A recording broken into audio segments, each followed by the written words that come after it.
Certo, vamos mergulhar nisso. Bem-vindos a mais uma das nossas explicações visuais de hoje. Nós vamos fazer algo muito bacana aqui. Pegar o que muitas vezes soa como um conselho teológico super abstrato e transformar num verdadeiro manual prático. É um guia focado em como construir, passo a passo, um hábito diário e sólido de estudo profundo da Bíblia. Para quem quer ir além daquela leitura rápida e realmente ancorar a mente numa referência moral segura e estruturar a forma como a gente se aproxima desse texto, é absolutamente vital. Nossa rota de hoje vai passar pela prioridade diária, o ambiente e gatilhos, depois os métodos de leitura, o poder da anotação, expandindo para a família e, para fechar com chave de ouro, a bênção de compartilhar. Seção 1. Prioridade diária. O primeiro compromisso. E aqui a gente já consegue ver um contraste que é crucial de cara. De um lado, temos a leitura superficial, sabe? Aquela coisa de ler a Bíblia como se fosse um romance qualquer, na pressa, só buscando informação. Do outro lado, o estudo profundo. Esse sim é metódico, exige pausas, busca compreender as conexões e, o mais importante, é ativamente guiado pela oração. O grande objetivo não é bater meta de leitura, mas ler de um jeito que gere uma transformação real de vida. E tem uma frase fantástica da Ellen G. White que diz assim: não basta estudar a Bíblia como se estudam outros livros. O Espírito Santo precisa agir no coração do pesquisador. Sabe o que isso significa na prática? Que a verdadeira compreensão exige humildade. Não é só uma análise intelectual de quem tenta dominar o texto com a própria mente. Na verdade, é pedir para o mesmo Espírito que inspirou quem escreveu atuar na nossa mente hoje, abrindo as camadas mais fundas dessa sabedoria. Seção 2. Ambiente e gatilhos mentais. Preparando o cenário. Pensa nessa sequência como um verdadeiro passo a passo de segurança para qualquer devocional.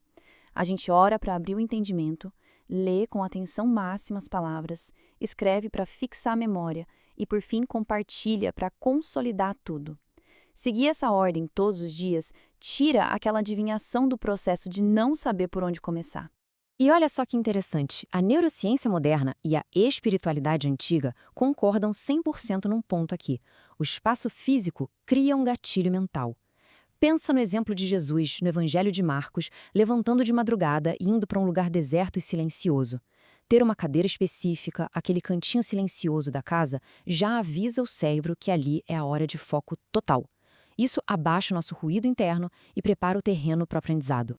E aí entra um pouquinho de paciência, né? Especialistas em comportamento dizem que leva uns 21 dias para uma rotina nova começar a criar raiz. Nos primeiros dias, claro que vai ser difícil pular da cama mais cedo, mas manter a constância por esse período inicial transforma o esforço em algo tão natural quanto respirar. Seção 3. Métodos práticos de leitura. A mecânica do estudo. Martinho Lutero dizia o seguinte: se a Bíblia fosse uma grande e poderosa árvore, eu teria tocado em todos os galhos, ansioso para saber o que havia ali. Imagina só que imagem forte. Ele não via o texto como uma floresta para atravessar correndo, mas como uma árvore onde cada folha, cada verbo, cada galinho menor precisa ser tocado. É a arte de tirar o pé do acelerador. E um método que é um divisor de águas é o estudo repetido. Em vez de ler dezenas de capítulos por cima, que tal passar até 3 meses num único capítulo? No primeiro dia, a gente pega a história geral.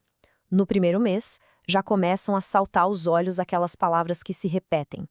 Depois de uns 3 meses, as anotações ficam tão ricas que viram nosso próprio material de meditação matinal. É de lá que sai o alimento para o dia. Dá para pensar nisso como uma dieta mesmo. O corpo não para em pé sem comida, certo? A mente também sofre de desnutrição espiritual se não tiver a palavra como centro. E uma mente com fome engole qualquer narrativa confusa que a cultura joga na nossa cara. Um estudo aprofundado é aquela âncora moral que não se negocia num mundo onde as opiniões mudam toda hora. Seção 4. O poder da anotação. Escrevendo para lembrar. Aí é que está o segredo visual da coisa.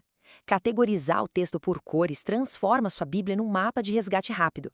Por exemplo, usar roxo para destacar aquelas promessas incríveis, azul para versículos que trazem conforto e vermelho ou amarelo para pontos de atenção.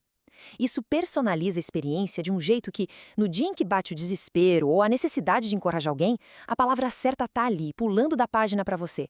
O simples ato de escrever com uma caneta ou lápis na mão é uma técnica de memorização literalmente imbatível. Isso obriga o cérebro a desacelerar, ajuda demais a clarear ideias complexas e força a gente a ser muito preciso naquilo que está entendendo. E de quebra, deixa tudo mastigadinho para a melhor parte de todas que a gente já vai ver. Seção 5. Expandindo para a família. O efeito cascata. Mas fica a dúvida, como a gente pega esse hábito profundo, que é super pessoal, e leva para o meio da sala de estar, sem parecer uma obrigação chata e pesada para a família? Para os casais, uma dica de ouro é estabelecer metas de estudo conjunto. Imagina alinhar a leitura do livro de Filipenses, mas com um desafio, encontrar todas as vezes que o tema alegria aparece. Essa caça ao tesouro em dupla gera conversas super profundas em casa. O aprendizado compartilhado amarra os laços de um jeito único. E com as crianças? Bom, o segredo é a imaginação total. Tem um relato maravilhoso de um pai lendo a história de José para a filha de 4 aninhos. Ele usou uma tradução super atual, fez uma oração rápida com ela antes e, na hora de ler, caprichou nas vozes teatrais, na emoção. A menina mergulhou tanto na história que chorou junto. E no final, perguntar o que a criança entendeu sempre rende pérolas de sabedoria que acabam ensinando os próprios adultos. Seção 6. A bênção de compartilhar. Consolidando o hábito. Isso aqui é de cair o queixo. Estudos mostram que a gente retém cerca de 95% do que aprende quando ensina para os outros. Ou seja, compartilhar o que se lê não é só fazer um favorzinho para alguém, é a melhor ferramenta educacional que existe para quem está estudando.